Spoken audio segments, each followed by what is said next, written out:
The film opens in silence above the void. The last stars burn like forgotten candles on the edge of eternity.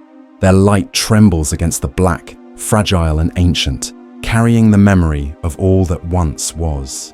Each flicker is a whisper from a time when the universe was alive.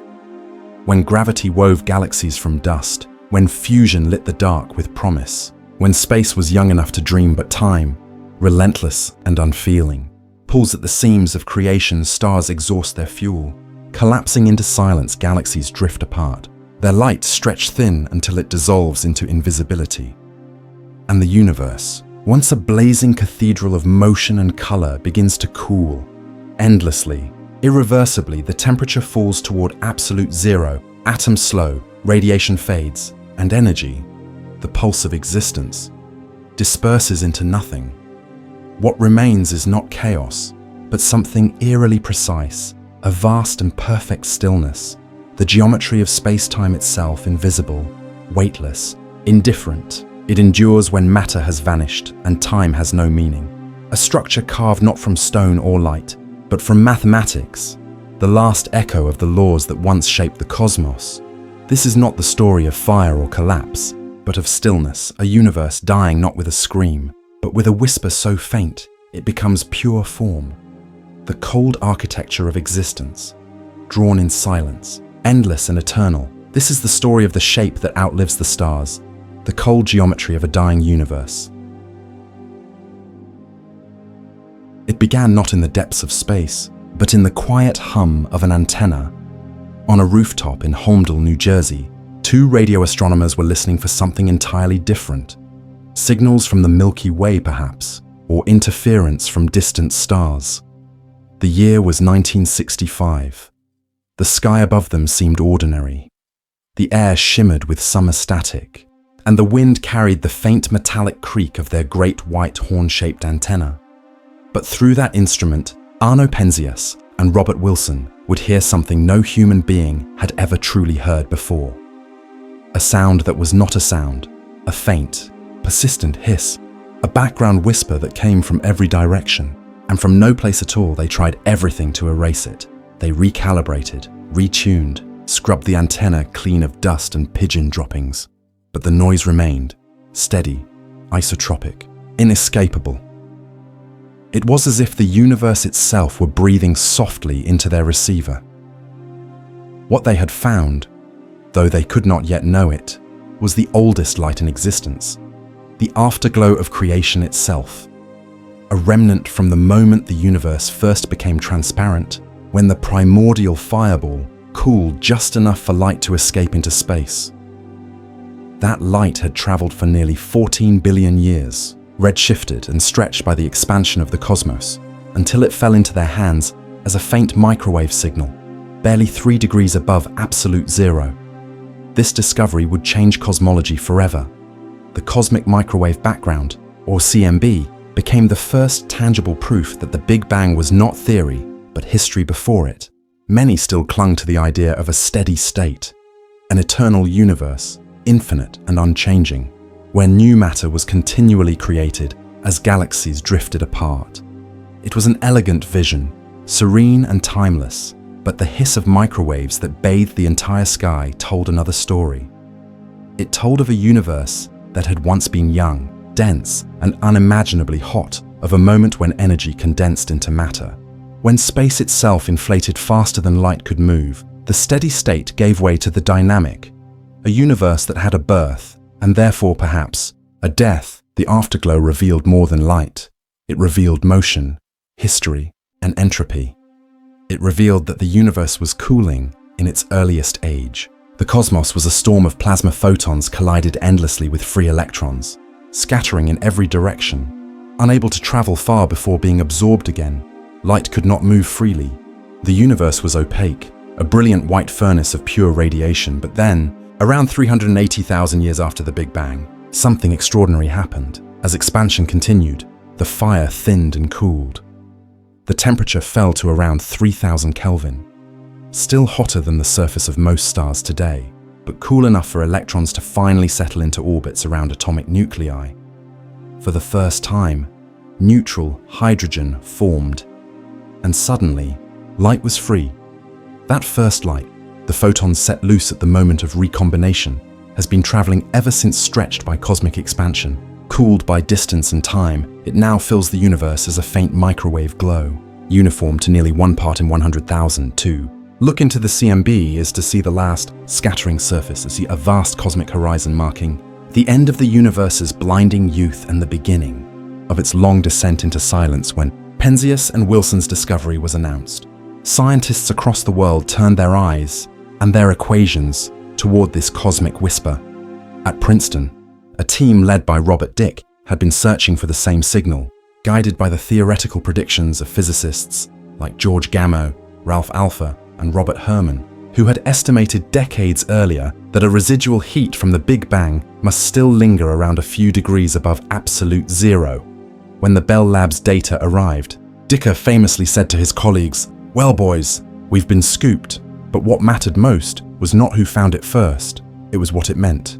The universe was not static, it was not eternal, it was cooling, expanding, evolving, a living system bound by thermodynamic law. In the decades that followed, humanity began to map this cosmic relic in exquisite detail. Satellites like COBE in 1989, WMAP in 2001, and later Planck in 2009 turned the whisper of Penzias and Wilson into a vast cartography of the early universe. They measured not only the temperature, 2.725 Kelvin to be precise, but the minute variations in that temperature across the sky. These tiny fluctuations, only tens of microkelvin in scale, were the seeds from which galaxies would later grow. Each pattern, each swirl, each faint patch of warmth or cold was a fossil record of primordial density, the geometry of the infant cosmos, preserved in radiation. Here was the first blueprint of structure itself.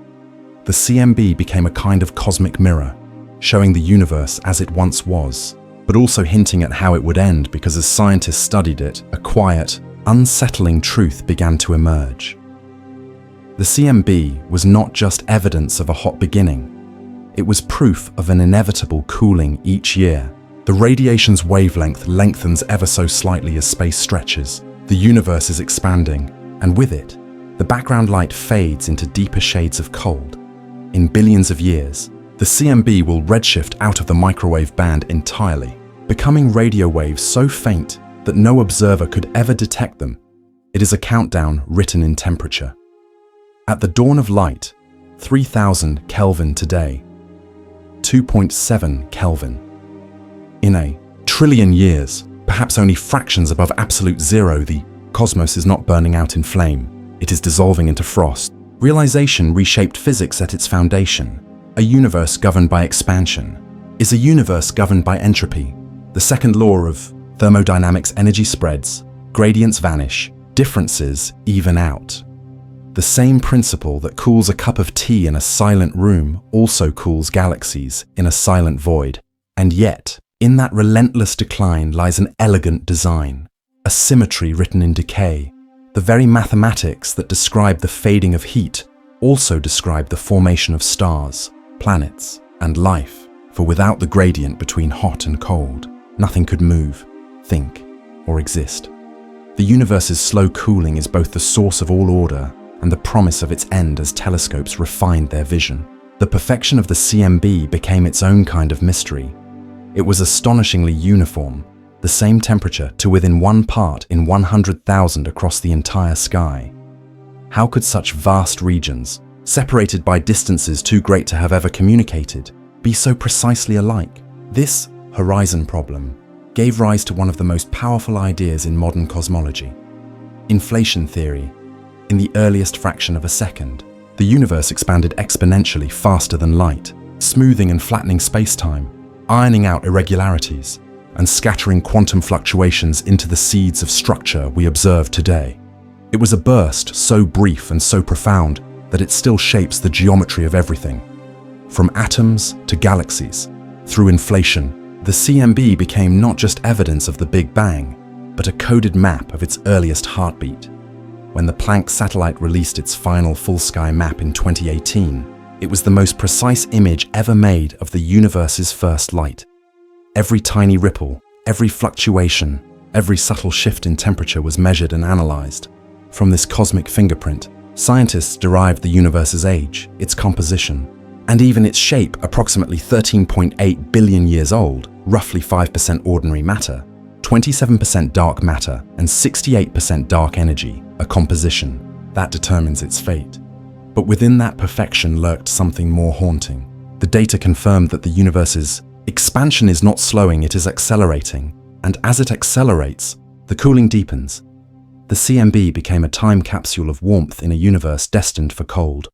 A reminder that every star burning today, every galaxy, every atom, every spark of consciousness is sustained by the fading heat of that ancient fire. Entropy may rule the future, but the residue of creation still glows softly across the sky in a sense. The CMB is the universe's memory. It does not speak of gods or meaning, but of physics, of radiation stretched thin across infinite time, of geometry carved by energy that once was. It is the hum of the cosmos remembering its birth, even as it drifts towards silence, as the camera drifts through the imagined night sky. The narration slows. Every photon that touches the lens began its journey billions of years ago. When atoms first bound themselves to light, it traveled across a universe that expanded beneath it, redshifting, cooling, aging, and yet it arrives still, a survivor of unimaginable time in this faint radiation. Humans found proof of beginnings, but hidden in its temperature is something more profound, the destiny of endings. The discovery of cosmic cooling was not merely the birth of modern cosmology, it was the first whisper of mortality on a cosmic scale, a recognition that even the universe, vast and indifferent as it seems, is following the same law as every living thing. To burn brightly, to expand, to fade, and to cool. The story of the cosmos begins in heat, but its truth, its cold, mathematical truth, lies in the geometry that remains when the fire has gone. The light that once filled creation now stretches thin across eternity, a silent hymn to the universe that was, and somewhere in that whisper, between 3000 Kelvin and 2.7, lies the shape that will outlive the stars. In the quiet corridors of 19th century science, a new idea began to whisper its way through the minds of physicists. An idea that would bind time, motion, and heat into a single, irreversible truth. It began as a question of engines. The world was turning to steam, and humanity had learned to boil water into power. But hidden inside every piston and pressure chamber, something was escaping. Not matter, but order. Each rotation of a wheel, each release of heat, carried with it a subtle loss, a slide from the organized to the disordered, from the usable to the spent. Rudolf Clausius gave this phenomenon a name. He called it entropy. It was not simply a measure of energy, but of its quality, the portion that could no longer do work. And in that simple realization, the arrow of time was born. Entropy always increased. In every system, in every process, heat flowed from hot to cold, never the reverse. A cup of tea cooled in the air, a star burned through its hydrogen, and a life aged under the ticking of invisible thermodynamic laws. From this observation, a truth emerged that was as terrifying as it was elegant. If every interaction tended toward disorder, then so too must the universe itself. In 1854, Clausius framed the second law of thermodynamics in hauntingly simple words. The energy of the universe is constant. The entropy of the universe tends to a maximum. It was the closest thing physics had ever written to a prophecy. The cosmos, it seemed, was not a cycle of eternal renewal, but a one-way descent, a gradual spreading of energy, a drift toward stillness. A few decades later, Ludwig Boltzmann gave this fate its mathematics. In the movements of molecules, he found the foundations of chance itself. He imagined gas particles in a sealed box, colliding, dispersing, always tending toward equilibrium. Order, he realized, was simply improbable. Given enough time, every configuration of matter would surrender to randomness, and equilibrium would be the end of all structure. Boltzmann translated this into a single equation, etched later on his gravestone. S K log W entropy equals a constant multiplied by the logarithm of the number of possible microstates. the hidden arrangements of matter. Behind the precision of symbols lay a philosophical weight. If the universe is made of countless possibilities, then disorder is the destiny of them all. By the late 19th century, this revelation began to haunt the great thinkers of the age. Lord Kelvin, once an optimist of eternal physics, saw in entropy the outline of universal death. He called it the heat death of the cosmos, a distant future where all temperatures equalize, all motion ceases, and all life vanishes. No apocalypse, no collapse, no cataclysm, just the slow extinction of contrast itself. A universe where no star burns, no wind blows, no clock ticks. A universe without gradients, where energy still exists but cannot move, cannot create, cannot think. To Kelvin, it was a vision of perfect stillness, the last equilibrium. To others, it was a glimpse into eternity, stripped of purpose. The philosopher and physicist Arthur Eddington later wrote of it as a doom deeper than death itself, the cosmic finality of the second law, unrelenting and absolute. Entropy, he said, is time's arrow. Time's arrow. The phrase carried both clarity and despair. For the first time, science had found a reason for the one-way flow of existence. The future is not merely ahead because clocks say so, but because entropy demands it. The past is ordered, the future is disordered. A glass can shatter, but shards cannot reassemble. A star can ignite but never unburn. The arrow of time is the trail of increasing entropy, the physical trace of all becoming and all decay. It became clear that the second law was not just about heat, it was about fate, and that fate stretched far beyond the laboratories of the industrial age. If entropy governs all systems, then it governs galaxies, planets, and even space-time itself. When Albert Einstein introduced his equations of general relativity in 1915, he offered the universe a new language, geometry. Mass and energy were not merely things within space. They shaped space. Gravity was no longer a force, but a curvature, a bending of the cosmic fabric around matter. It was a revelation that linked the thermodynamics of heat to the geometry of being. Because if energy defines curvature and entropy ensures its dispersal, then the cooling of the universe is not just thermal, it is structural. As matter dilutes and radiation fades, the very curvature of space-time flattens. The geometry of entropy begins to reveal itself. A universe growing smoother, thinner, colder, and ultimately flat. This geometric flatness is not merely a shape, but a condition of exhaustion. In Einstein's equations, curvature and energy density are bound together. When one disappears, so does the other. The universe, stripped of its mass and motion, trends toward a pure geometry of zero curvature, an infinite plane where nothing remains to bend or break it. This, then, is the thermodynamic fate. Not fire, not collapse, but equilibrium. The cold geometry of final stillness. Entropy transforms from an industrial concept into a cosmic law. It extends its reach beyond the engines of men into the heart of galaxies. Every nuclear fusion, every black hole accretion, every flicker of radiation becomes part of the same descent. Each star is an island of temporary resistance, a local reversal of cosmic decline, powered by gradients that will inevitably vanish. Even life itself, in all its intricate order, is a fragile eddy in the river of entropy, a brief defiance against the spreading chill. The second law watches in silence, patient as gravity, certain as decay, and so the story of the universe begins to resemble the story of time itself, a long cooling from the improbable to the inevitable. When cosmologists began to apply thermodynamic reasoning to the universe as a whole, they found the same patterns repeating on grand scales. In the early moments after the Big Bang, the cosmos was paradoxically both hot and low in entropy, a state of concentrated order disguised as chaos. Though matter and radiation were dense and violent, they were also uniform, nearly identical across vast distances. This homogeneity meant there were few ways for the universe to rearrange itself, and thus its entropy was low. As expansion unfolded, matter began to clump under gravity, forming stars and galaxies. Order, it seemed, was increasing, but on the thermodynamic scale, it was merely entropy transforming form. For every galaxy that condensed, vast regions of space grew colder and emptier, increasing the overall disorder. Even creation, then, was part of the same decline. The birth of stars is not a victory over entropy, but its mechanism. Fusion burns hydrogen into heavier elements, releasing light and heat, but in doing so, it increases the entropy of the universe. The night sky's beauty is entropy in bloom, radiant, magnificent, and doomed to fade. As physics matured through the 20th century, this grim symmetry became inescapable.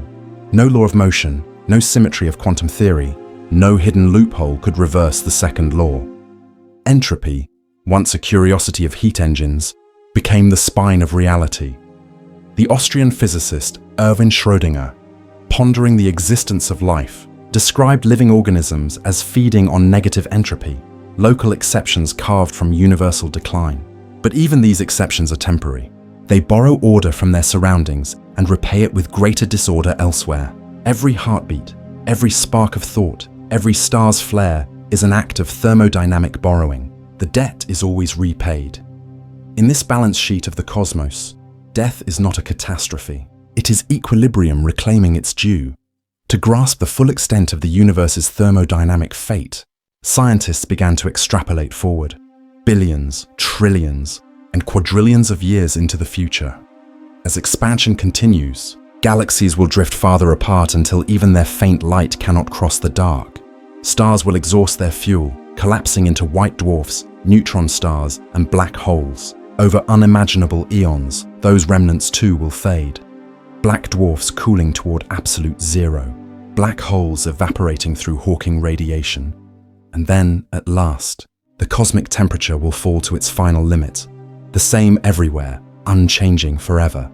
No gradients, no energy left to move from one place to another. The last trace of motion will vanish, not in fire, but in perfection.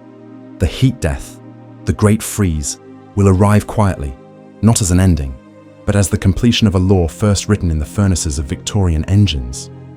In this vision, the second law is no longer a sentence. It is an aesthetic, the ultimate symmetry, the smoothing of all contrasts until existence becomes pure form, pure stillness. To some, it is terrifying, a universe where nothing happens, where geometry remains, but consciousness does not. To others, it is sublime, the final equilibrium of a cosmos that has exhausted every possibility, every arrangement, every spark of potential. Entropy is not evil. It is the price of motion, the toll of creation. Without it, stars could not shine and time could not move. It is both destroyer and author, the architect of endings, and the reason beginnings exist at all. The geometry of entropy, flatness, silence, and stillness emerges not as a flaw in creation, but as its inevitable conclusion. From Clausius to Boltzmann, from Kelvin to Einstein, each mind glimpsed a fragment of the same vast equation. A universe that burns to freeze, that lives to die, that creates order only to dissolve it again. In the end, entropy is the handwriting of time on the surface of being. Every atom, every star, every life is a temporary pattern in that script. And when the ink runs dry, only the geometry will remain, cold, featureless, and eternal. A universe where the second law has reached completion. A universe without contrast, without sound, the perfect silence of thermodynamic fate. For centuries, the night sky appeared eternal. The stars hung in their fixed constellations, unmoving across the vault of heaven. It was a stillness so complete that even the most curious minds of ancient times assumed permanence, a cosmos built to last forever. But the silence was deceptive. In the early 20th century, the veil began to tremble at the Mount Wilson Observatory in California. A young astronomer named Edwin Hubble peered through the 100-inch Hooker telescope, the most powerful eye humanity had yet turned toward the deep. He was not searching for eternity. He was measuring faint smudges of light that shimmered beyond the Milky Way. They were once called nebulae, thought to be clouds of gas within our own galaxy. But what Hubble found changed everything. Those smudges were galaxies, vast star systems millions of light years away. And when he measured their light through the prism of the spectroscope, a strange pattern appeared. Each galaxy's spectral lines were shifted toward the red. It was as if the light itself was stretched, as if space between us and them was being pulled apart in 1929. Hubble announced a truth that shattered the old universe. The cosmos was expanding. Every galaxy was retreating from every other, carried on the tide of space-time itself. The deeper one looked, the faster they fled. A silent exodus written into the very geometry of existence. The static, eternal universe was gone. The sky itself was moving with this discovery. The story of cosmic cooling found its heartbeat. For if the universe was expanding, it could not have been eternal. It must have begun from something smaller, denser, hotter. The fireball of the Big Bang at the first breath of creation now seemed inevitable in the early moments.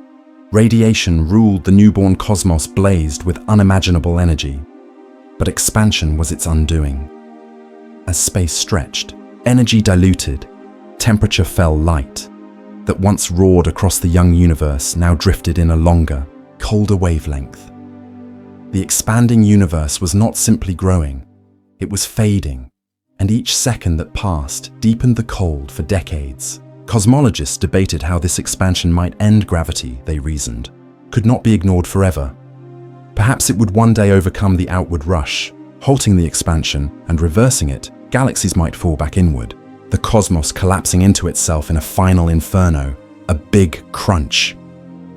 It was a symmetrical vision, fire from fire, death returning to its source. But in the late 20th century, a darker revelation awaited. In the 1990s. Two teams, the Supernova Cosmology Project and the High-Z Supernova Search, set out to measure the rate of expansion using Type Ia supernovae, those stellar explosions that burn with near-uniform brightness. By comparing their apparent brightness at different distances, astronomers could trace how fast the universe was stretching through time. What they found defied everything physics expected. The expansion was not slowing, it was accelerating. Galaxies were not being pulled back by gravity, they were being driven apart by something unseen, an invisible pressure embedded within space-time. Itself, this force, later named dark energy, made up nearly 70% of the total content of the universe. It did not shine, did not attract, did not interact. It only pushed relentlessly, silently, eternally. In the cold arithmetic of cosmology, this revelation was a kind of doom. The future was no longer a fiery collapse, but an endless separation. Every distant galaxy would eventually slip beyond visibility. Light itself would stretch beyond detection, fading into infrared, then radio, then nothing. The cosmic web of clusters, those vast filaments of galaxies held together by gravity, would unravel. Each island of matter would drift into solitude, forever cut off from the others. The observable universe would shrink around each remaining galaxy, like a dying campfire encircled by an ocean of dark. The farther the expansion advanced, the colder it became. The fabric of space-time stretched thinner, its temperature descending toward absolute zero. Entropy spread through every corner, dissolving gradients of heat and order, until all difference, all contrast, was erased. The universe was not just expanding, it was erasing its own memory too. Imagine this future is to confront time itself as a dissolving mirror. Every photon that has ever crossed the void is part of this slow unraveling. Its wavelength stretched, its energy weakened, its message dimmed. In the earliest epochs, when the cosmic microwave background still glowed at thousands of Kelvin, the universe was dense with light. Now 13.8 billion years later, that same radiation has cooled to 2.7 Kelvin. In the deep future, it will fall below 1 Kelvin, then below 1,000th, until its photons lose the energy to stir even the faintest atom in that far age. The cosmic expansion will have stretched all remaining light to wavelengths longer than the diameter of galaxies. The night sky will be truly dark, not because there are no stars left, but because their light can no longer reach in Einstein's equations. This fate was hidden from the beginning. The cosmological constant, once introduced by Einstein to preserve a static universe, returned as the mathematical fingerprint of dark energy. What he once considered his greatest mistake became the defining feature of cosmic destiny. If dark energy remains constant, the universe will expand exponentially. Distances between galaxies will double, then double again. Space will grow so fast that every atom will become an isolated event horizon. If dark energy grows stronger with time, a possibility some models suggest, it may one day overcome even atomic forces. tearing apart stars, planets, and matter itself in what cosmologists call the Big Rip. But even without that violence, expansion guarantees entropy, motion without energy, geometry without life. The temperature of the universe will continue to fall, and the cosmic background will fade to absolute black Hubbles. Discovery was not just an observation of movement, it was the first glimpse of cosmic aging. It revealed that time itself has direction, not the human sense of aging, but the universal decay of contrast, of heat, of structure, of memory. The arrow of time is written into expansion, carried forward by entropy's hand. The deeper the expansion, the smoother the universe becomes, and the smoother it becomes. The less there is to see, to feel, to be in the present age. Galaxies still glitter in their billions. The cosmic microwave background still hums faintly in every direction, and yet, the end is already encoded in the data. The expansion rate, measured by the Hubble constant, is not a simple number, but a whisper of destiny. The small disagreements between telescopes, between local and cosmic measurements, are the ripples of a deeper mystery, perhaps even a sign that dark energy itself is evolving. Physicists turn to quantum fields, string theory, and vacuum energy, searching for an origin to this cosmic acceleration. But so far, the answer remains as dark as the phenomenon itself. Perhaps dark energy is the pressure of empty space. Perhaps it is the stretching of time, or perhaps it is the echo of universes beyond our own, each pushing the others apart in an infinite multiverse. Whatever its form, it carries a simple message. Expansion is forever in. The cold distance between galaxies lies a slow erasure. Stars that once shared light will fade from each other's skies. Communication, energy, and warmth will become impossible across the vast reaches of space. The cosmic horizon, that invisible boundary beyond which no signal can return, will close in. Each galaxy, once part of a vibrant web, will become a solitary island of light surrounded by an eternal sea. The Milky Way and Andromeda will merge into one massive elliptical remnant, a final flicker of structure. And then, slowly, even that will dim. The universe's story began in fire, but it ends in geometry. Not with collapse, but with infinite separation, not with violence, but with forgetting. The expansion that once gave birth to stars now unthreads the very fabric that made them possible, and in the great silence that follows, only the shape of spacetime remains, a smooth, endless coldness where all motion ceases in the end. The expanding darkness is not destruction. It is stillness. The stillness of a universe returning to equilibrium. A perfect symmetry in which nothing more can happen, and nothing more can be lost. A vast, invisible architecture remains, silent and indifferent, the cold geometry of existence. The universe's final form, born from light, ended in dark, expanding still into the infinite unknown. In the farthest reaches of time, when the final stars have burned their last hydrogen and the cosmic background has cooled into invisibility, what remains is not light, not heat, not even motion. What remains is form all that exists. Every galaxy, every particle, every fleeting spark of fusion has unfolded upon a deeper stage, one that never glows, never moves, yet shapes all that does. That stage is spacetime. Einstein once described it not as a void, but as a fabric woven from geometry itself, a vast continuum whose shape dictates the movement of everything within it. Mass and energy do not merely exist inside this geometry. They sculpt it, bend it, and curve it. Planets orbit stars not because they are pulled by invisible strings, but because they follow the curves drawn into this invisible architecture. Gravity, then, is not a force, it is the universe remembering its own shape. But as the eons unwind and matter dissolves, the sculptors of this cosmic form vanish one by one. The massive stars that once warped space-time into brilliant arcs collapse into quiet remnants. The black holes that once anchored galaxies evaporate, fading through Hawking radiation into faint whispers of energy. And with their departure, the curves they once carved begin to smooth. The universe flattens, in Einstein's field equations, Geometry and matter are bound by an austere symmetry. Energy tells spacetime how to curve. Spacetime tells energy how to move. But if the first term vanishes, if energy itself runs dry, what remains for spacetime to obey? Without mass, without light, without motion, the geometry begins to forget its shape. Every ripple fades, every gravitational wave dissipates into silence.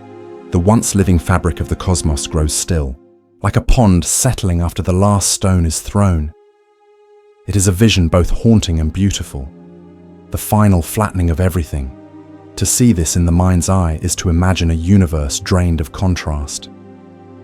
No galaxies, no light, only a smooth and perfect surface stretching into infinity. This is not the void of nothingness, it is the void of completion. Where once space-time bent under the weight of suns, it now lies in perfect equilibrium, a balance so complete that no event can disturb it. There are no directions, no gradients, no clocks, everywhere looks the same. Everywhere is the same. Cosmologists call this the approach to asymptotic flatness, the geometric destiny of an aging cosmos. It is the final chapter of general relativity written in silence. Yet within that stillness, the mathematics endures, for even if every atom disappears, the laws remain. Space-time continues to exist as pure geometry, a structure without substance, defined not by what it contains but by what it allows. Physicists can describe this form through the metric tensor, a grid of numbers describing the distances between points in a universe devoid of matter. Even when energy vanishes, the equations persist. They describe a cosmos of zero curvature, infinite expansion, and perfect uniformity. The universe, stripped of motion, becomes an idea thought frozen in mathematical clarity.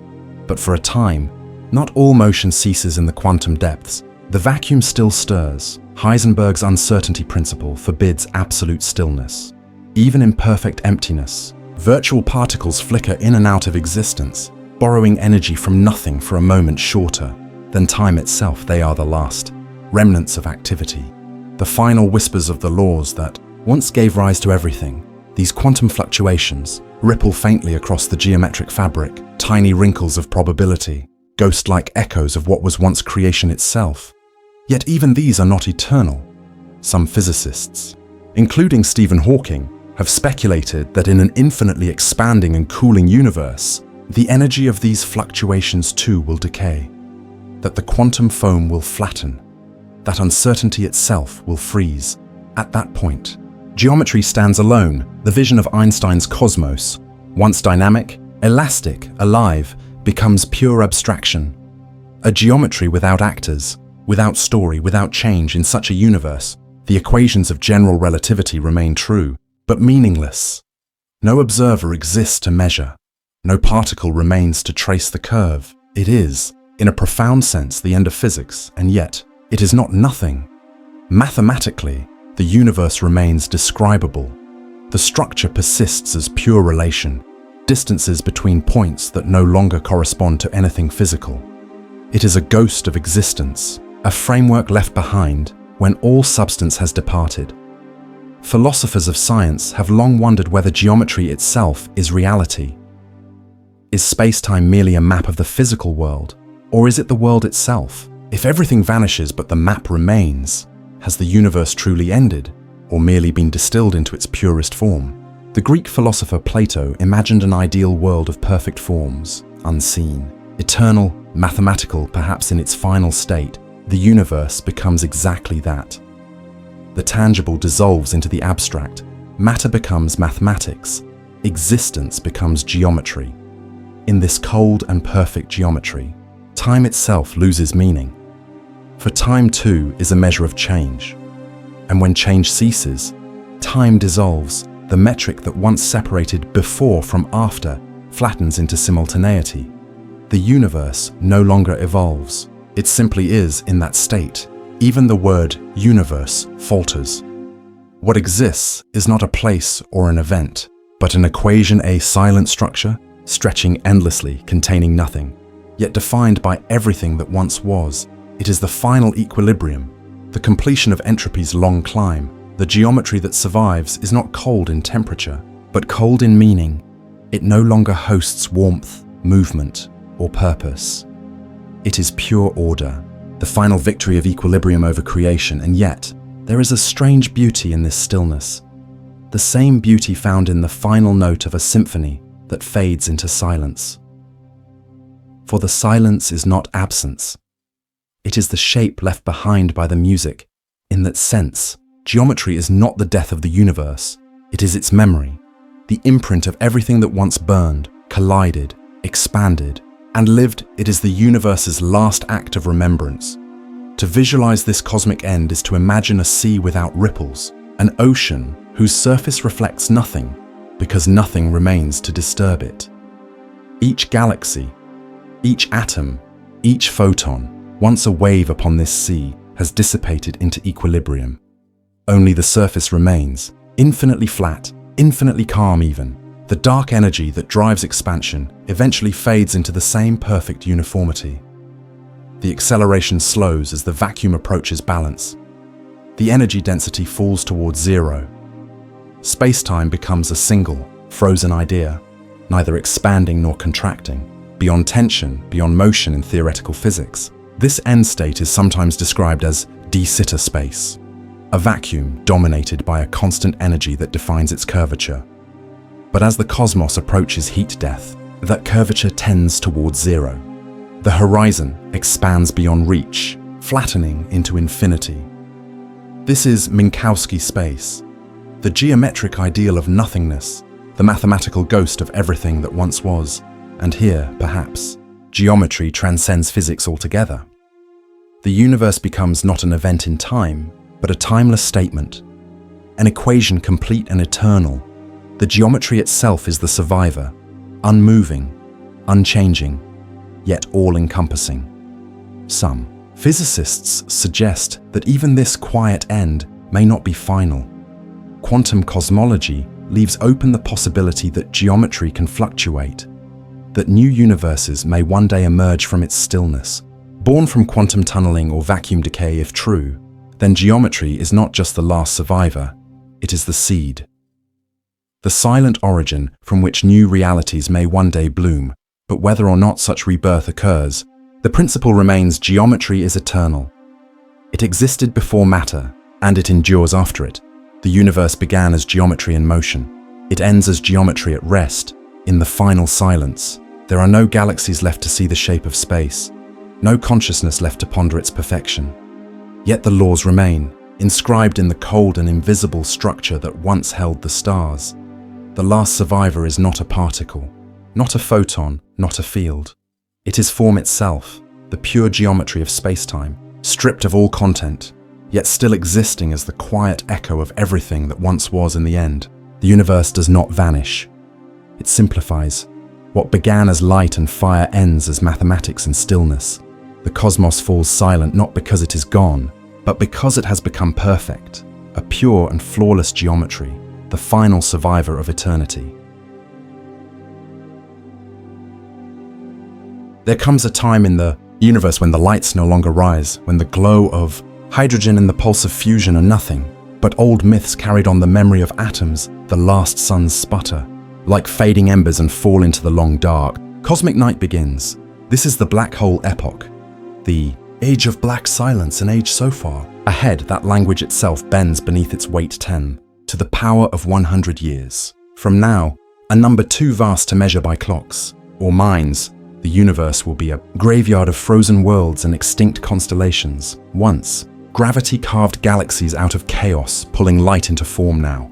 It devours what it made white dwarfs, the quiet corpses of once radiant stars.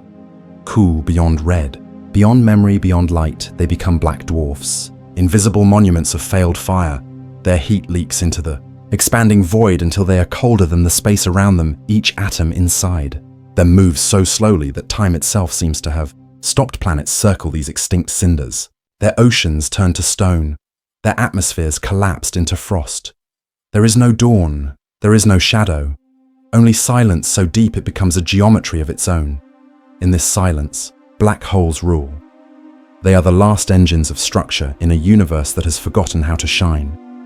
Each one is a scar where gravity has folded space-time into itself, leaving no path outward.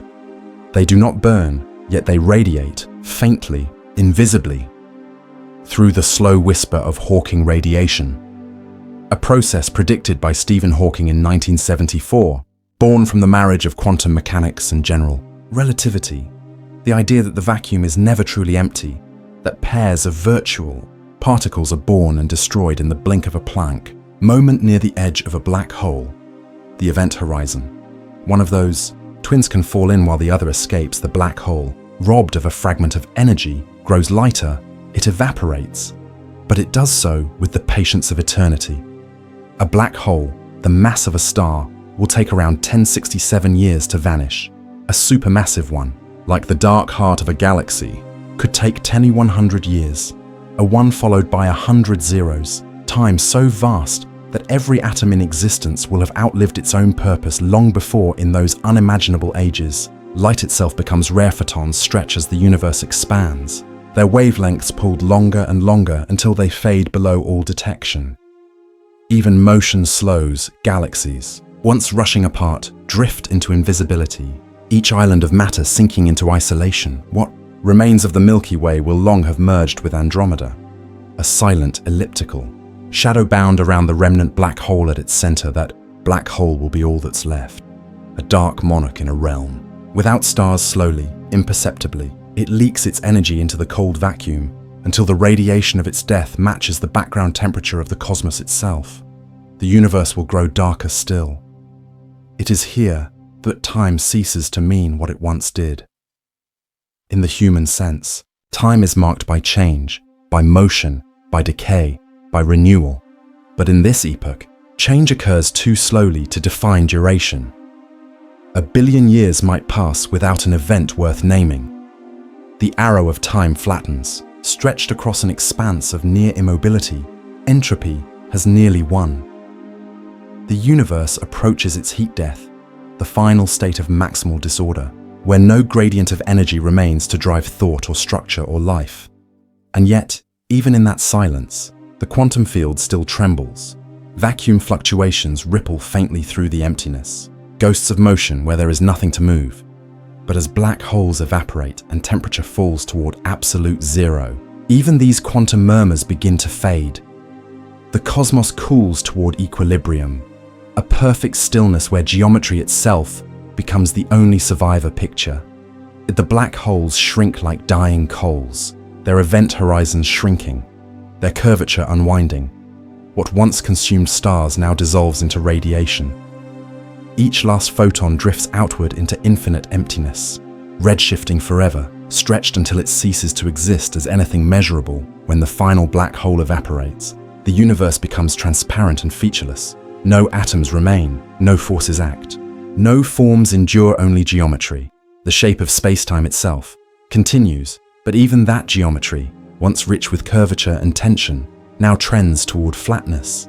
No warping, no bending, no gravity, just a smooth, silent fabric, cold, thin. Infinite astrophysicists call this the dark era, the ultimate phase of cosmic evolution. Beyond this, no new structure can emerge, no new stars, no new light, no new time. The universe has forgotten its own beginning. It has expanded so far that causality itself loses coherence. Distances become meaningless. The very concept of place dissolves, and yet physics still holds Einstein's equations, stripped of all matter and energy, describe a space-time that endures without content, a ghostly geometry, pure, self-sustaining, eternal. Perhaps this is what reality becomes when existence forgets how to exist in that endless night. Information becomes the final question for decades. Physicists have wrestled with the black hole information paradox. Whether the information about what fell into a black hole is truly lost when it evaporates. Quantum mechanics forbids information destruction. General relativity seems to allow it. The conflict lies at the heart of modern physics. Some suggest that the information lingers on the event horizon, encoded as a faint hologram, a two-dimensional projection of three-dimensional reality. Others believe it escapes slowly through Hawking radiation itself, written in the quantum patterns of the particles that leave. If that is true, then even at the end of all things, Information never truly dies. It merely disperses, diluted across a space-time that will never again know the meaning of former universe reduced to pure data, too thin to read, too vast to erase. What would it mean, philosophically, for existence to become information without embodiment, a pattern without a medium asymmetry, without observers? If consciousness arose once from the vibrations of atoms and light, could it arise again? Not in matter, but in geometry. Could space-time itself, in its final quiet perfection, remember? These are not scientific questions, yet they haunt the edges of cosmology, because even when physics is complete, the mystery of why remains. Why there was something instead of nothing. Why that something chose to become aware, and why. In the end, awareness was temporary as the last black hole dissolves. Its final burst of radiation marks the closing heartbeat of a once luminous universe. A whisper of photons scatters across the dark, fading almost instantly into the sea of cold space, and then silence again. The silence of an equation balanced perfectly. The silence of a geometry with no curvature, no energy, no purpose. The silence of a universe that has finally solved itself. There is a strange beauty here, because in the total stillness, everything becomes equal. No center, no edge, no direction. Only a vast, mathematical calm. Space-time as pure format is the moment when physics meets philosophy, when matter and meaning converge and vanish together, geometry as the last survivor. The only thing that cannot die because it was never truly alive. And in that perfect geometry, something of the past remains. Not the stars or the galaxies or the black holes, but the laws that once governed them. The fabric remembers its own design. The equations still hold. Unbroken, eternal, silent. Perhaps that is the final truth of the cosmos, that existence is not made of things, but of relations, of the invisible connections between what was and what could be. When all energy fades and all curvature vanishes, those relations linger as pure mathematics, unspoken, unseen, but real. The universe does not end, it simply becomes thought without a thinker.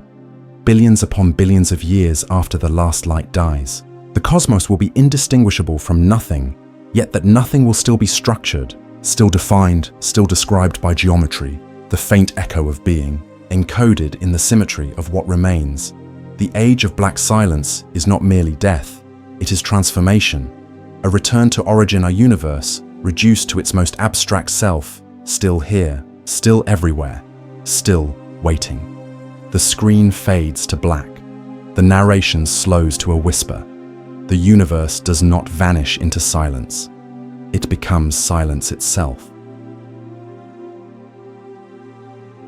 There will come a time when even the black holes are gone. The last to leave, the final custodians of gravity itself, evaporate into radiation, their curved horizons dissolving into a soft rain of particles too faint to ever meet the universe. Once alive with the architecture of stars and galaxies, will flatten into perfect calm. This is the moment when the equations outlive the cosmos. At first, there is motion still, a lingering hum of photons, stretched thin by the ever-growing fabric of space. But these photons no longer carry color or warmth. Their wavelengths have become so vast that they drift through the dark without resistance, too diluted to touch, too scattered to form even the faintest beam of light. Each is a message from the beginning. Now stretched beyond recognition, it is not heat, but memory that fills this void, a memory written in mathematics. In the final epochs, the universe becomes a kind of equation solved to completion, every variable balanced, every energy gradient erased. The result, flat space-time, a geometry without curvature, a fabric without tension. General relativity describes it with perfect simplicity. When mass and energy vanish, so too does gravity, the Einstein field equations reduced to their most silent form. Tshagman dera, mugnu, nafrakwan, di ar kalamujnu. There are mai, nserai. Statement that space-time left to itself contains no curvature at all, no ripples, no folds, no motion, only the idea of space remaining after space has ceased to move. This is what physicists call an asymptotically flat space-time, A cosmos where distances stretch to infinity, yet nothing changes along the way. No tides, no fields, no boundaries, just the geometry of perfect nothing. It is the mathematical equivalent of silence. The Friedmann-Lemaitre equations, once rich with cosmic dynamics, now describe a universe frozen in eternal equilibrium, where once they track the pulse of expansion, from inflation to starbirth to acceleration, now they yield only stillness in the limit as density approaches zero, pressure vanishes, curvature flattens, and the cosmic scale factor AT drifts toward infinity space is no longer a surface expanding. It has become pure emptiness. Beyond even the notion of change entropy, the measure of disorder reaches its maximum. The universe is not ordered, not chaotic, but complete. There are no remaining possibilities to explore. Physicists sometimes call this the thermal death of the cosmos, but in truth, there is no death here.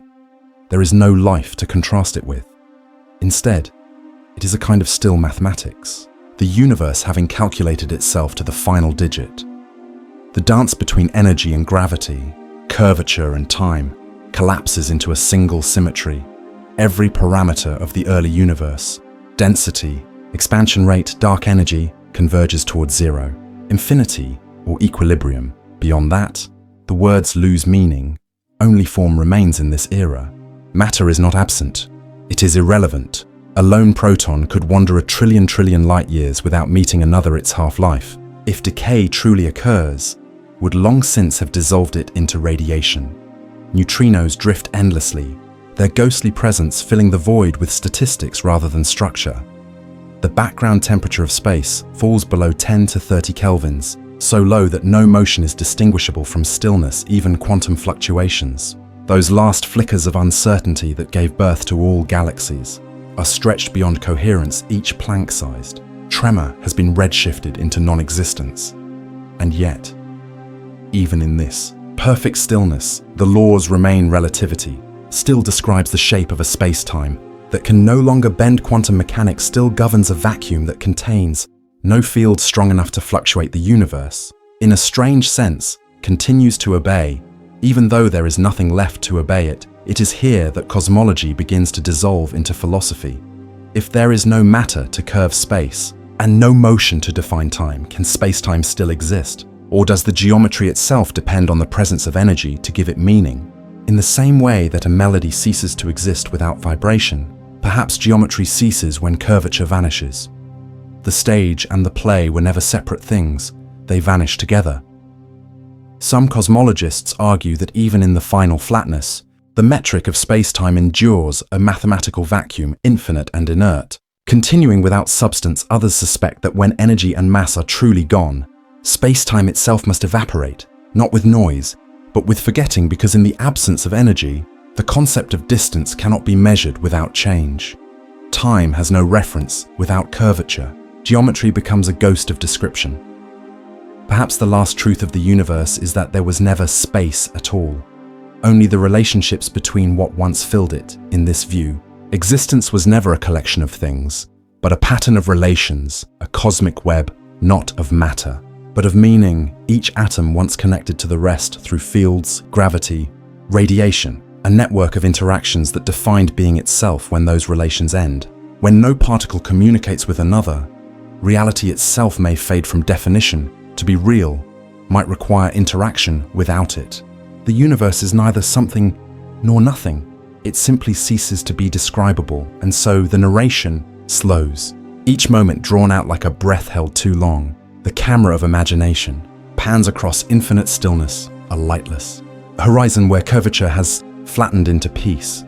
This is no longer the universe of physics. It has become a mathematical eulogy, a realm described not by observation, but by limit, where each equation is an epitaph. The entropy of the universe, once a measure of its disorder, now reaches its absolute maximum in the early cosmos. Low entropy meant structure, stars, planets, temperature gradients, and motion.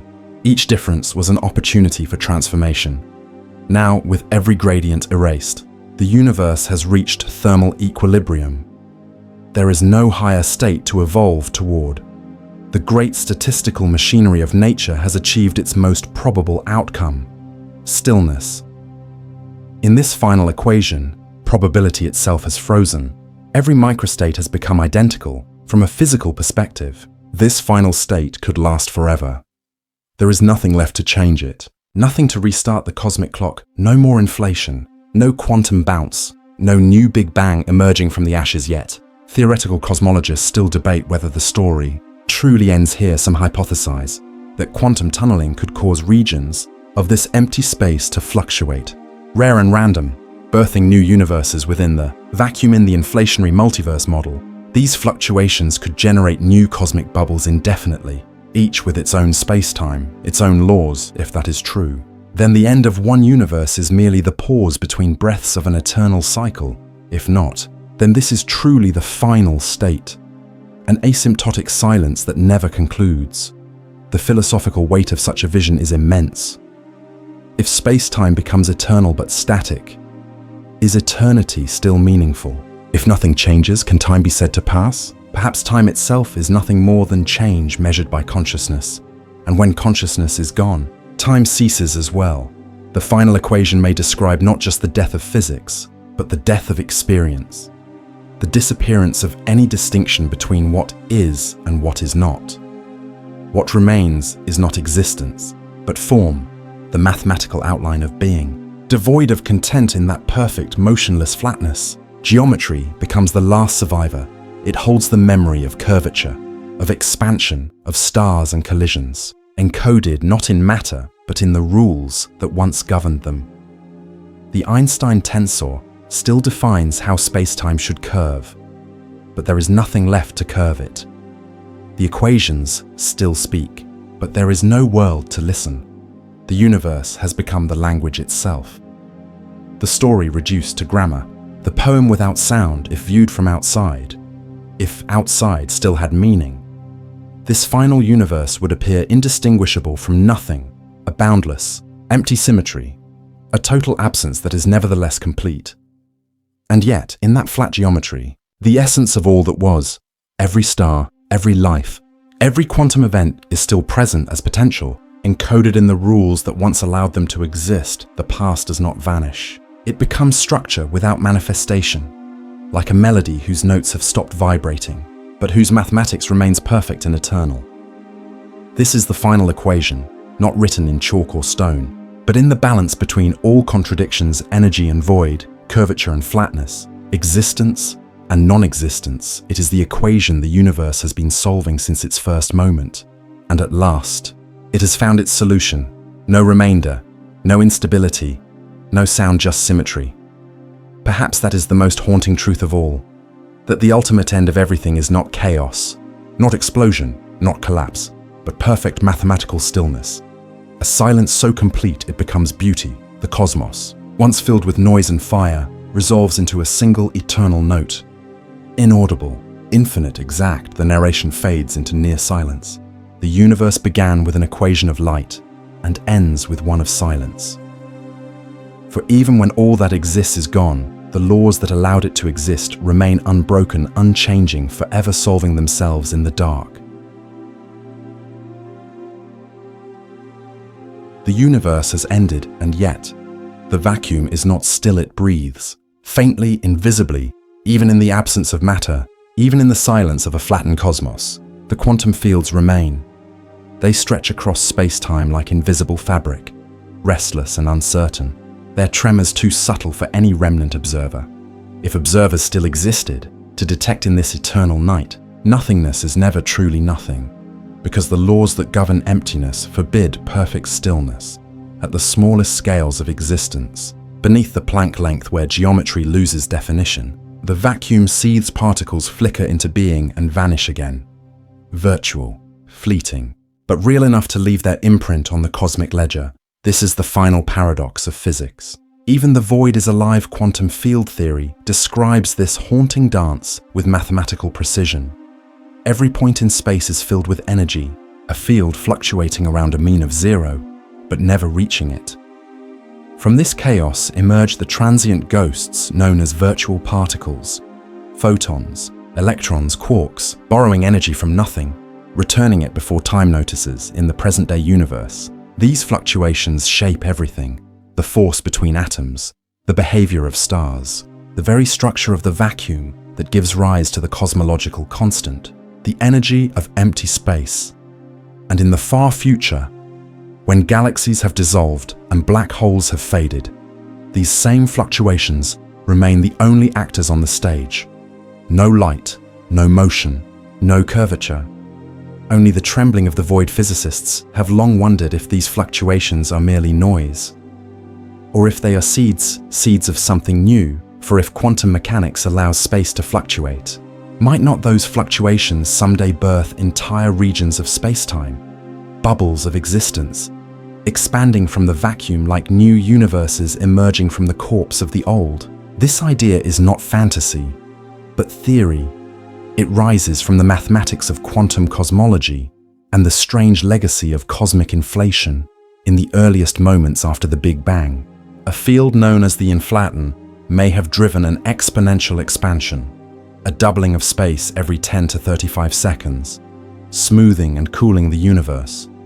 But inflation, by its nature, may never fully stop according to the model of eternal inflation. Even as one region finishes expanding and cools into a universe like ours, other regions continue to swell, giving birth to countless bubble universes beyond reach, each with its own laws, its own constants, its own version of physics.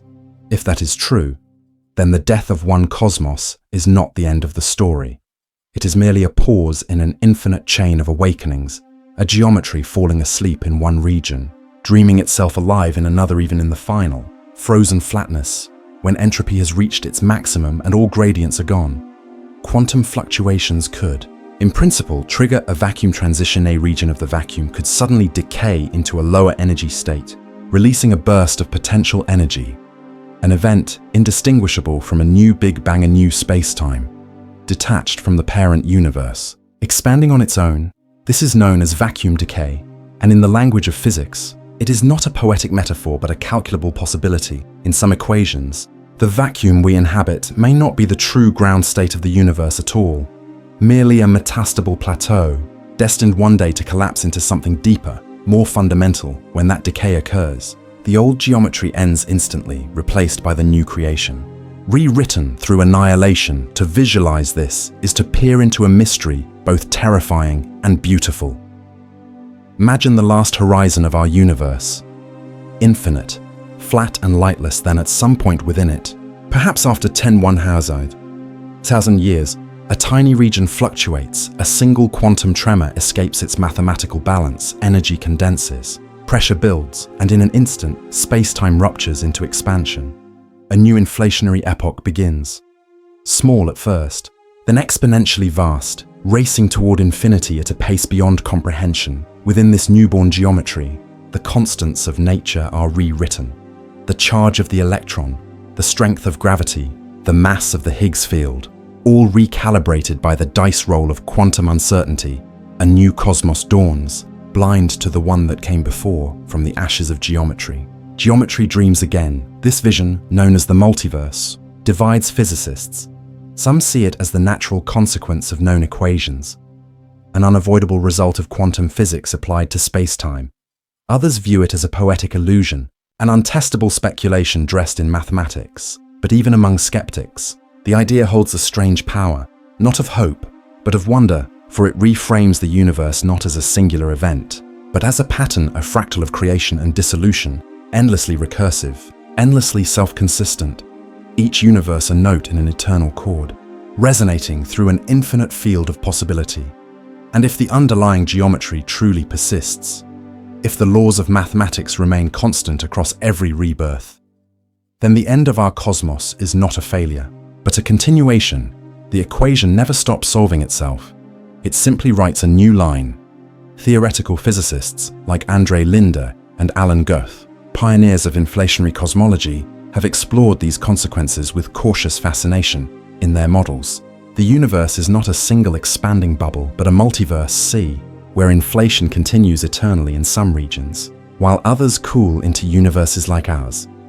This process is driven by quantum fluctuations within the inflaton field, ensuring that somewhere, somehow, New universes are always forming, and each of those universes, in time, will cool and flatten, their own fields decaying into silence until the vacuum trembles again and restarts the cycle. If this view is correct, then geometry itself is a living thing, a self-replicating field, dreaming new versions of itself from the quiet ruins of the old. But what if this vacuum, this trembling nothingness, is all there ever was? What if there is no rebirth, no new creation, but only the infinite murmur of potential that never realizes itself again? Some interpretations of quantum gravity suggest that these fluctuations, while real, may no longer have enough energy to trigger cosmic inflation in the far future. Vacuum dark energy, if constant, may expand space so violently that any nascent fluctuation is stretched apart before it can grow. If so, the universe may never truly dream again. It may instead drift toward a final quantum exhaustion, where even the trembling of the vacuum fades. A true zero-point silence beyond entropy itself, a state no equation can describe, because there are no remaining degrees of freedom to fluctuate. Pure, mathematical stillness, the geometry that has stopped, dreaming between these two visions, endless rebirth and eternal quiet, lies a philosophical precipice. What, after all, does it mean for the universe to exist when there is no one left to observe it? Can meaning survive without memory, or form persist without consciousness? Perhaps the universe's deepest secret is that existence was never about permanence. It was about the capacity to awaken, to structure nothing into something, to give geometry a story, and in that sense, even one final fluctuation, one whisper of motion in the vacuum, carries the potential for infinity. Every tremor of the quantum field is a question. Could there be something again? Some modern physicists turn to the mathematics of quantum gravity and string theory to glimpse answers in these frameworks. Space-time itself may be emergent, not fundamental, but the product of deeper information networks, woven from entanglement and symmetry if true. Then what we call geometry is a kind of expression, the visible pattern of invisible relations. And if those relations persist within the vacuum's quantum foam, then perhaps geometry never dies at all, it only transforms. Its dream shifting form, its essence carried forward in a new kind of symmetry. A universe made not of matter or energy, but of information, a tapestry where even the act of forgetting becomes a new way of remembering to some thinkers. This borderland between physics and philosophy marks the return of myth. Not myth in the sense of superstition, but myth as narrative meaning, the recognition that humanity, even in its absence, still leaves behind a story written in the equations themselves, a story of emergence, transformation and recurrence. For what is the Big Bang if not a moment of awakening? And what is heat death if not a moment of sleep?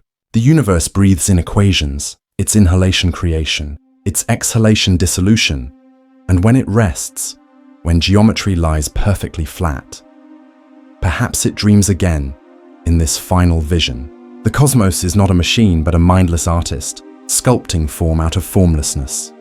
Each age, each universe, each fluctuation, a brushstroke on an infinite canvas, a pattern that never truly repeats, yet never truly ends. It is not life as humanity once knew it, but it is continuity, a rhythm older than stars, older than time, a pulse beneath all silence. The narration slows to a whisper, as if the film itself begins to fade into black on the screen. A faint shimmer, the imagined geometry of empty space. Trembling with unseen energy, the vacuum still breathes. The voice says softly, even in perfect stillness, it remembers movement.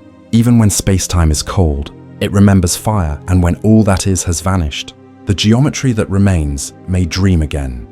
For creation is not a single act, it is a pattern, a rhythm, an equation that never sleeps. The light fades to nothing, only a faint vibration remains. The sound of the universe dreaming itself into being once more. In the quiet glow of modern observatories, humanity stands at the edge of comprehension, not upon a mountaintop, nor beneath the vault of stars, but within a trembling lattice of numbers, spectra, and light curves that whisper across billions of years. The universe, though vast beyond imagining, leaves traces, faint, precise, and patient. And through these traces, cosmologists attempt the unthinkable, to measure the depth of everything. It begins with light, the faint glow of the cosmic microwave background, relic radiation from when the universe was only 380,000 years old, still hums across the heavens. It is not visible to the eye, but its echo fills every detector that dares to listen. At 2.725 Kelvin, it is nearly absolute zero.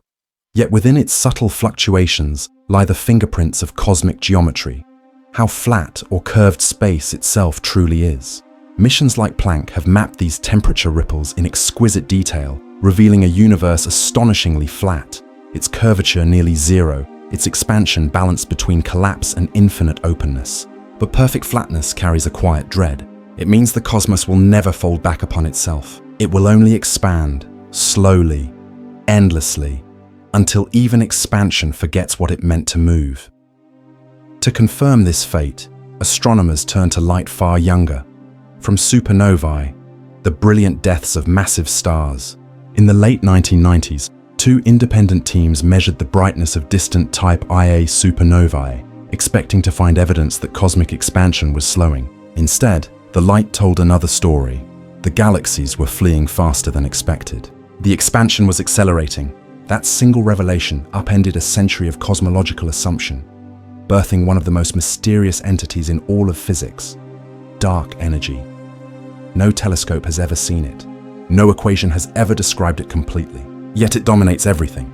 Roughly 68% of the universe's energy density is now believed to reside in this invisible pressure, woven through the very fabric of space-time. Its effect is subtle yet unstoppable, like a tide with no shore. As space expands, the distance between galaxies stretches faster than light can bridge it. What once seemed eternal, clusters, superclusters, cosmic webs, will one day drift beyond each other's reach. Future astronomers, if any could still exist, will gaze into a sky almost empty, unable to see beyond their own galactic island. The universe is not only growing, it is isolating itself, piece by piece, horizon by horizon. To measure this acceleration, to understand its shape and strength, humanity builds machines of impossible precision. The Euclid spacecraft, launched by the European Space Agency, now roams beyond the Moon's orbit, mapping the geometry of the universe with unblinking patience. It studies the subtle bending of light, weak gravitational lensing, caused by galaxies billions of light years away. From these distortions, cosmologists can reconstruct the invisible scaffolding of dark matter and the repulsive flow of dark energy shaping it. Each photon bent, each arc of light measured, is a whisper from the early cosmos, hinting at what drives its outward breath. On Earth, the Vera C. Rubin Observatory prepares to open its eyes to the entire southern sky. Every few nights, it will take a full portrait of the heavens, billions of galaxies, countless variable stars, transient explosions. Its Legacy Survey of Space and Time, LSST, will record the universe's changes in near real time, a time-lapse of cosmic evolution. Through this relentless catalogue of movement, astronomers hope to measure the subtle fingerprints of dark energy as it molds the expansion rate itself. Farther out still, the James Webb Space Telescope peers not only into distance but into time. Its mirrors, gold and cold as eternity, catch light from the first galaxies ever formed, faint embers from when the universe was less than 1 billion years old. By studying how these early structures evolved, scientists can infer how gravity and dark energy have competed since the beginning. If dark energy is constant, a true cosmological constant as Einstein once proposed, then its pressure will remain forever the same. But if it changes, even slightly, over billions of years, the fate of the cosmos could be rewritten. Some physicists imagine a big rip, a scenario where dark energy grows stronger with time, tearing galaxies, stars, and eventually atoms apart. Others predict a slow fade, where it stabilizes into near stasis, leaving the universe cold but intact. Each possibility rests upon a single number, the equation of state parameter, W, which relates pressure to energy density. If U of 1, the cosmos will coast toward a flat eternity. If it is even slightly less, the future becomes apocalyptic. To measure that fraction, to know whether the universe ends with silence or fracture, has become one of the grand obsessions of modern cosmology. And yet, beyond data, beyond simulation, lies an older impulse: wonder. For behind every telescope and algorithm is the same human gesture, eyes lifted toward the unknowable.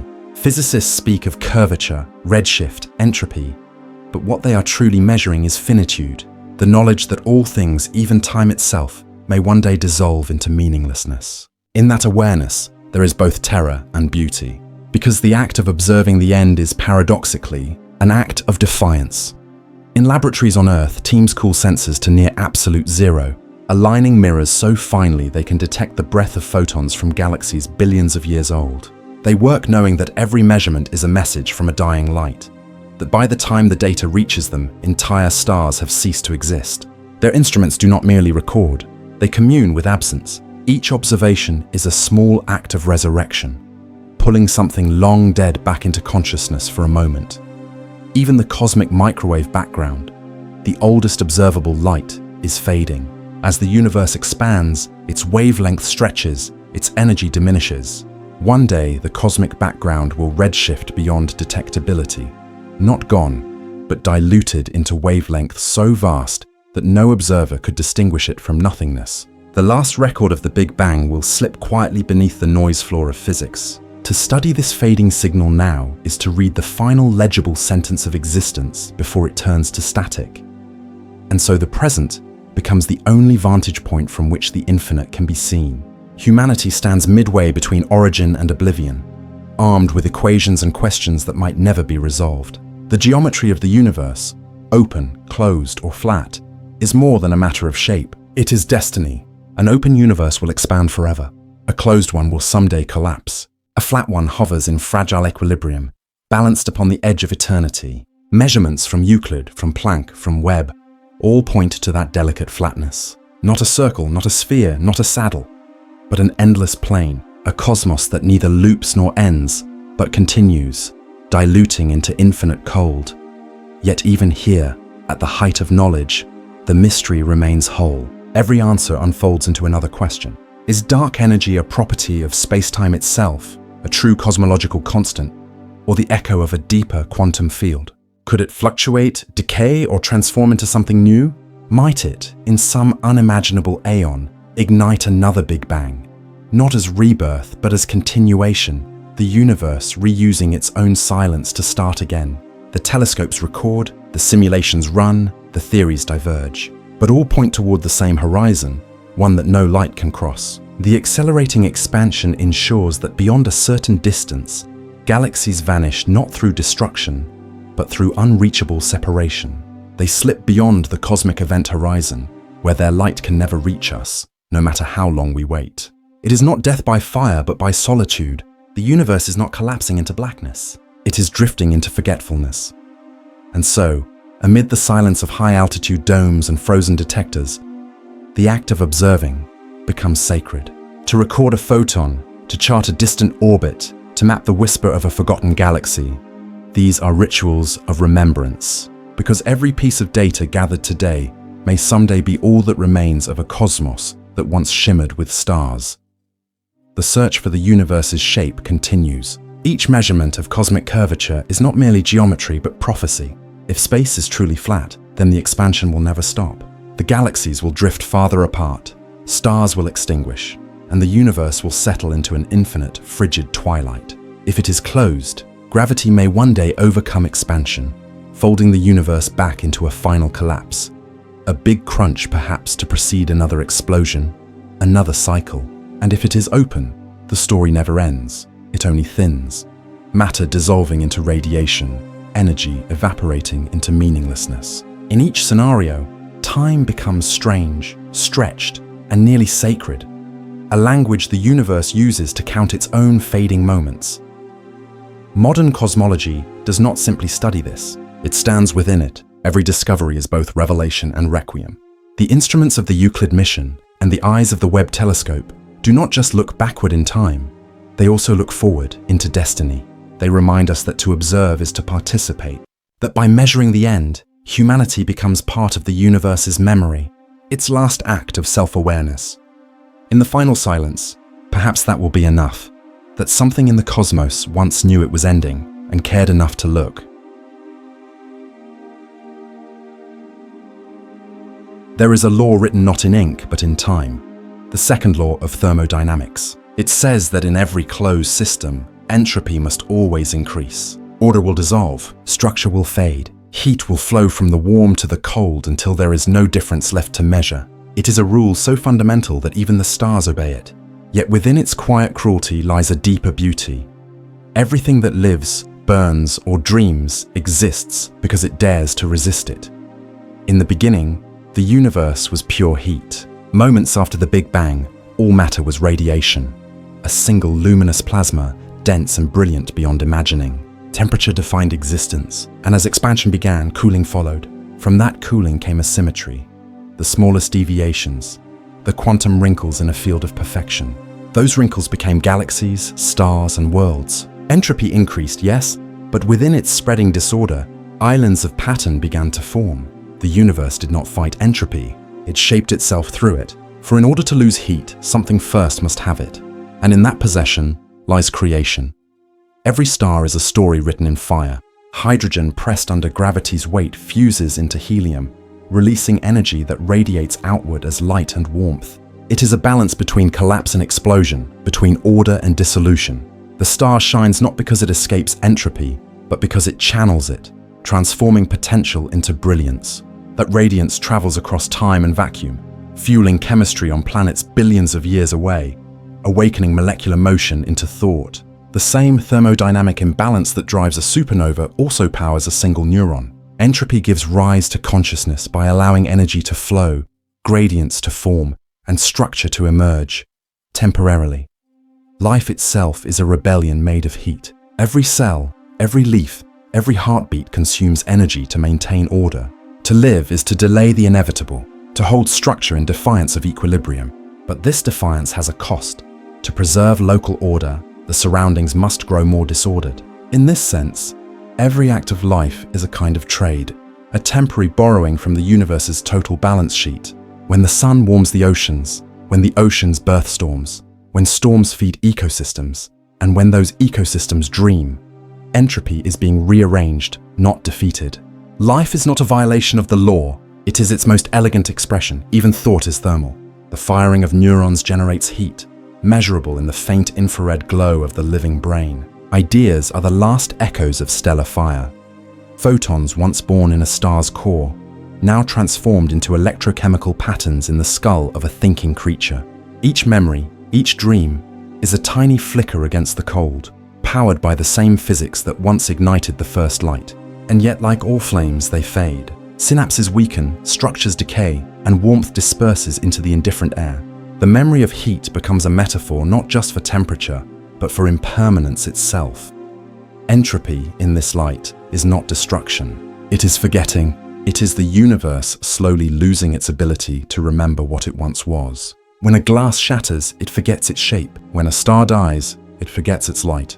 And when the cosmos itself cools into equilibrium, it will forget the very concept of motion. Information, that ghostly currency linking energy and order, will drift into noise. This is not poetic exaggeration, but physics.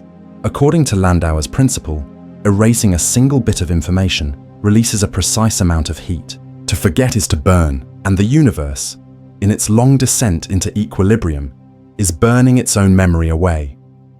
Still, within that decay, something extraordinary occurs. Memory resists in the only way it can, by being copied, spread, shared. Stars record the chemistry of their birth in their spectra. Planets remember the pressure of formation in their cores. Life remembers itself through DNA, the molecule that carries the memory of survival across billions of years. And consciousness, the brief, flickering crown of biological order, remembers the universe that birthed it. Every act of science, every story told, every formula written, is a gesture of warmth cast into the future's cold.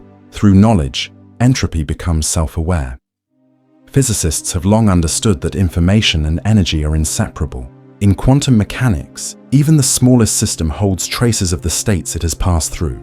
In black hole thermodynamics, the surface area of the event horizon encodes the information of everything that has fallen within. Even as a black hole evaporates through Hawking radiation, that information, paradoxically, may not vanish. It might be preserved in the radiation itself, diffused but not lost. If this is true, then perhaps the universe too keeps its own record, hidden in the faintest fluctuations of the cosmic background, in the geometry of space itself. Perhaps entropy is not a clean erasure, but a scattering of memory so complete it can no longer be read. The physicist Ludwig Boltzmann once described entropy as the measure of the number of possible configurations a system can have. It is in essence the mathematics of forgetting.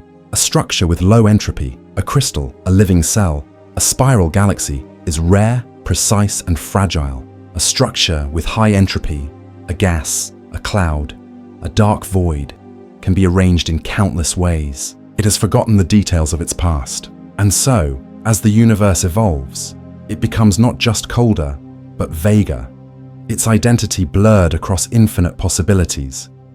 Yet the arrow of time itself depends on this imbalance. Time flows because entropy increases. If the universe were ever to reach perfect equilibrium, time would stop having meaning, change would be impossible, motion unnecessary. In this way, entropy gives time its direction and life its impermanence. Without the gradual spreading of heat, there would be no dawn, no evolution, no thought. The price of existence is decay, and the gift of decay is experience. On the cosmic scale, the story of heat is the story of memory's erosion. Stars form, burn and die, galaxies collide and merge, their histories blending until no trace of their original forms remains. Over trillions of years, radiation outpaces matter, black holes evaporate, and even protons may decay. Each step in this chain is an act of forgetting, the universe losing the detail of its past to the smoothness of equilibrium. In the farthest epochs, the cosmic microwave background itself will fade below detectability. The last photon will drift without witness, its wavelength stretched beyond comprehension. And in that final stillness, the memory of heat will dissolve into pure geometry, motionless, changeless, eternal. But before that silence comes, there remains something profoundly human. The telling. The act of observation transforms physics into story. When scientists trace the cosmic background or measure a dying star's light, they are, in essence, remembering on behalf of the universe. They collect fragments of heat's long journey and translate them into understanding. And that understanding, imperfect, temporary, beautiful, is a kind of resurrection. For as long as knowledge exists, warmth exists. Every equation written, every image of a distant galaxy captured, is a flicker of order born against the tide of chaos. In laboratories cooled near absolute zero, physicists still chase the ghost of heat.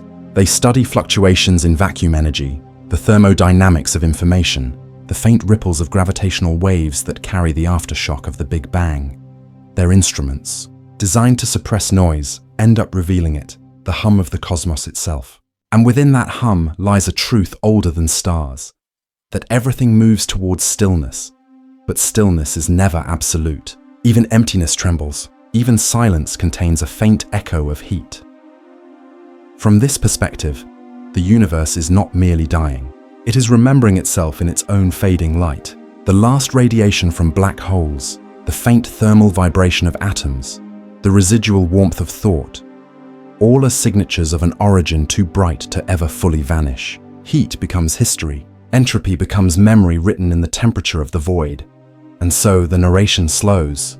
The stars may go out, the galaxies may drift into darkness, but the memory of heat remains, in the laws that describe it, in the minds that contemplate it, in the stories that preserve its meaning. For while physics may demand that all order dissolve, meaning does not need permanence to exist. It only needs awareness, the brief, luminous moment when the universe knows itself, through us. Perhaps then, this is how warmth endures. Not in temperature, but in memory. Not in light, but in understanding. Even as the cosmos cools toward infinity, the act of remembering, of measuring, of wondering, of telling, keeps alive the smallest spark of resistance. The universe will one day forget its own fire. But the memory of heat, once spoken, cannot be fully erased. It lingers here, in the soft glow of thought, in the story of entropy, in the warmth of knowing that it once burned. In the farthest reaches of time, beyond the lifespan of stars, beyond even the memory of galaxies, the universe grows quiet. What once blazed with brilliance and violent birth now drifts in a cold expanse of mathematical perfection. The last light has faded, the last motion slowed, and what remains is not chaos, not decay, but geometry, the silent architecture of existence itself. Once, the universe sang in radiant fire. Hydrogen became stars. Stars forged the elements of life, and gravity sculpted the first galaxies like brushstrokes across an infinite canvas. But energy does not burn forever. Entropy, the silent law beneath all creation, spreads its patient hand across every atom, every photon, every dream of order. In this slow frost of inevitability, heat itself becomes memory. The cosmic background radiation, that faint echo of the Big Bang, continues to stretch thinner and colder with every heartbeat of expansion. Once it was the roaring afterglow of creation, blazing at thousands of degrees. Today, it hums faintly at just 2.7 kelvins above absolute zero, a whisper across space-time. In trillions of years, it will cool further, its wavelengths stretched beyond detection, until even light forgets it ever existed. Stars, those brief fires of cosmic youth, will have long gone dark. Red dwarfs, the longest lived, will fade into black embers. White dwarfs, the cooling cores of dead suns, will crystallize into diamond-like spheres of carbon, shining faintly in the eternal night. In time, even these will cool to absolute silence, transforming into black dwarfs, invisible, inert, and perfectly still. Galaxies will drift apart, their gravitational bonds undone by the relentless acceleration of dark energy. Space itself will stretch so fast that no light, no message, no remnant of matter will bridge the void. Each galaxy will become an island, then a single atom of isolation in a sea of nothingness. And beyond even that, the galaxies themselves will dissolve, their stars evaporating, their black holes decaying through Hawking radiation, fading into the last mist of existence. When the final black hole releases its final whisper of heat, the universe will reach what physicists call heat death, a state of maximal entropy where all differences have ceased. No energy flows, no time truly passes, for time itself is the measure of change, and here there is none. What remains is geometry, the invisible lattice that once carried all being. Einstein's equations, the deep grammar of spacetime, continue to describe a fabric that now exists without content. The curvature of space flattens to stillness, the very notion of here and there dissolving into equivalence. The universe, once defined by contrast, hot and cold, bright and dark, near and far, becomes perfect symmetry. But symmetry is not chaos. It is the stillness of perfection. To reach such equilibrium, the cosmos must surrender everything that made it visible. All asymmetry, all motion, all imperfection. From the viewpoint of physics, this is the ultimate peace. A stillness so complete that it no longer needs to exist as something happening, only as something that is. Some cosmologists propose other endings, the phantom pull of dark energy tearing atoms apart in a final big rip, or the quantum rebound of a collapsing universe birthing another cycle, another dawn.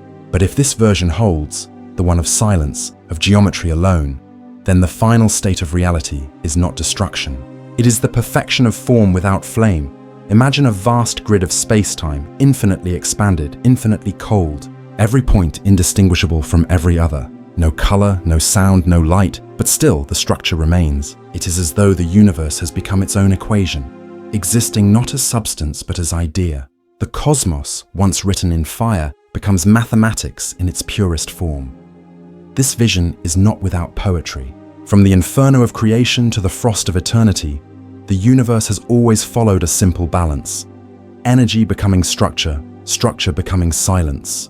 Entropy is not the enemy of beauty, but its quiet curator, ensuring that every flame must one day rest. The cold symmetry of the end is the mirror of the hot asymmetry of the beginning.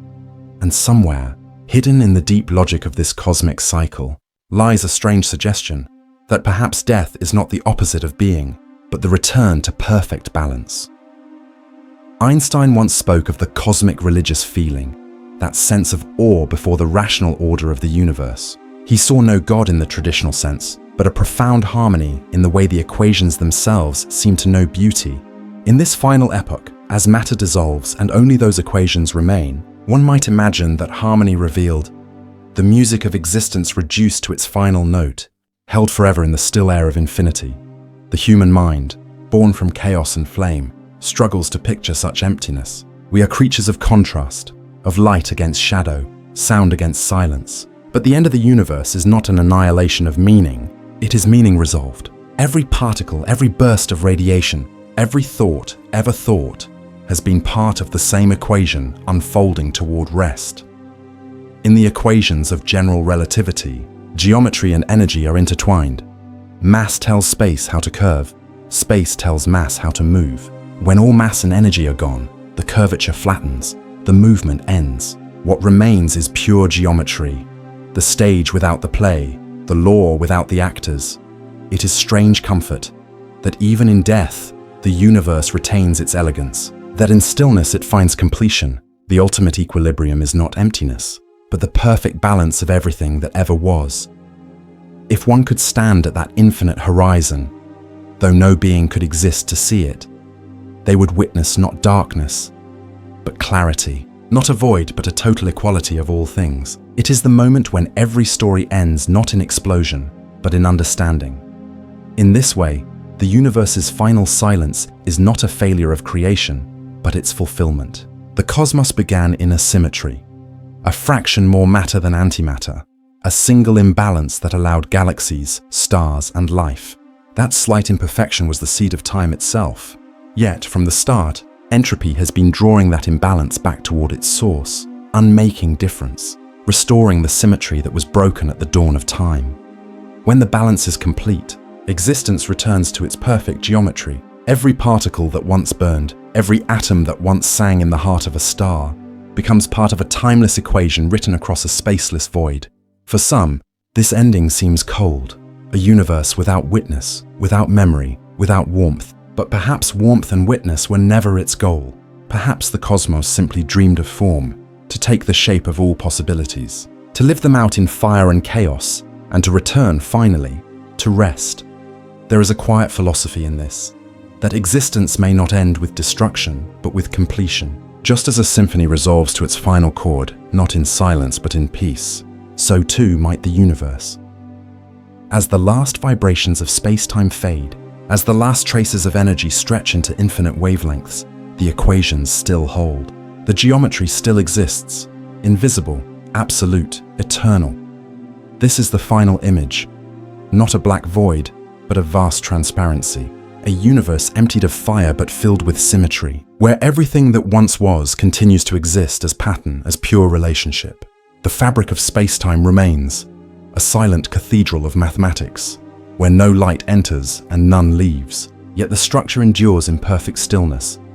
The story of existence ends not in despair, but in equilibrium, not with a scream, but with a whisper of form.